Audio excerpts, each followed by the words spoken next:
বছর পর উচ্চ প্রাথমিকের শিক্ষক নিয়োগে জট কাটল। 14,052টি পদে নিয়োগে সবুজ সংকেত দিল হাইকোর্ট। মেধা তালিকা থেকে বাদ 1,463 জনকে যুক্ত করে নতুন মেধা তালিকা দ্রুত প্রকাশ করতে হবে এসএসসিকে, এমনটাই নির্দেশ দিল হাইকোর্ট। 4 সপ্তাহের মধ্যে প্রয়োজনীয় কাউন্সিলিং করতে হবে এবং সুপারিশপত্র দেবে এসএসসি, এমনই নির্দেশ দিল মাননীয় বিচারপতি তপব্রত চক্রবর্তীর ডিভিশন বেঞ্চ। অর্থাৎ বুঝতেই পারছেন এই মুহূর্তের বড় খবর যে 8 বছর পর উচ্চ প্রাথমিকের নিয়োগে জট কাটলো। 2016 সালে উচ্চ প্রাথমিকে 14,339টি শূন্য পদে নিয়োগের জন্য বিজ্ঞপ্তি জারি হয়। 2020 সালে মেধা তালিকা বাতিল বলে ঘোষণা করেন মাননীয় বিচারপতি। প্রায় 8 বছর পর উচ্চ প্রাথমিকের শিক্ষক নিয়োগে জট কাটলো। কথা বলছি, আমাদের সঙ্গে রয়েছেন আমাদের প্রতিনিধি সৌভিক মজুমদার। সৌভিক, তাহলে 14,052টি পদে নিয়োগে আর কোনো বাধা রইল না?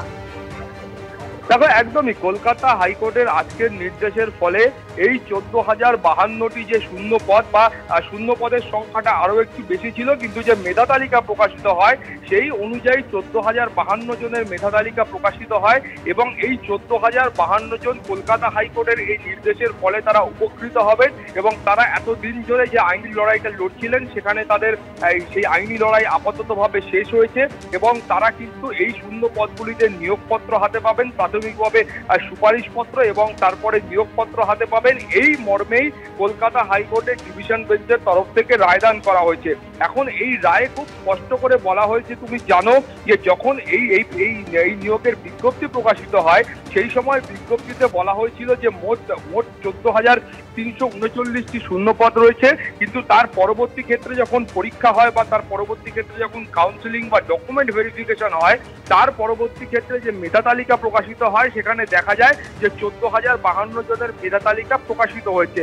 এরপরে এই উচ্চ প্রাথমিকের নিয়োগ নিয়ে একাধিক অনিয়মের অভিযোগ তুলে কলকাতা হাইকোর্টে মামলা হয়।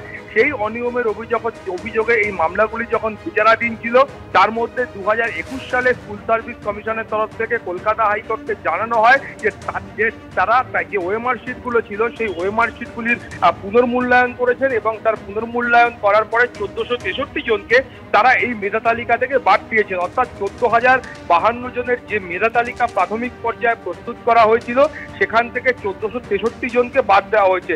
এখন যে বিচারাধীন মামলাগুলো ছিল সেই বিচারাধীন মামলার মধ্যে এই যে 1,463 জনকে বাদ দেওয়া হয়েছিল তারাও কিন্তু যুক্ত হন এবং তাদের বক্তব্য ছিল যে প্রক্রিয়া এটা স্কুল সার্ভিস কমিশন করেছে সেই প্রক্রিয়াটা একেবারেই অবৈধ একটা প্রক্রিয়া, সেই প্রক্রিয়াটা একেবারে একটা অসাংবিধানিক প্রক্রিয়া, বেআইনি প্রক্রিয়া। তার কারণ তারা বলেছিলেন যে এইভাবে দীর্ঘদিন পরে যখন গোটা প্রক্রিয়া প্রায় সম্পন্ন হয়ে গিয়েছে সেই সময় এটা করা যায় না, ফলে এই 1,463 জনকে যুক্ত করে 14,052 জনের মেধা তালিকা ফের প্রকাশ করতে হবে এবং প্রয়োজনীয় যে কাউন্সিলিং রয়েছে সেই কাউন্সিলিং স্কুল সার্ভিস কমিশন করবে এবং তারপর তারা সুপারিশপত্র এবং পরবর্তী ক্ষেত্রে নিয়োগপত্র দেবেন। পাপিয়া, ধন্যবাদ তোমায়।